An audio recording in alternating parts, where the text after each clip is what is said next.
Welcome back, friends and family, to the Buckeye Sports Network, where we take you back live with Jarrod Brunet, where he has a chance to put Buckeye Honda on top and secure the win on this Cinderella run.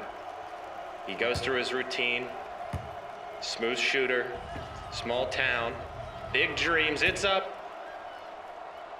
It's good. Jarrod Brunet finishes the Buckeye Honda Cinderella run. Oh my. Fans in the stands now greet him. Coming down, autographs, that's good stuff there. He goes up to cut the nets. Congratulations to this young man and their whole entire...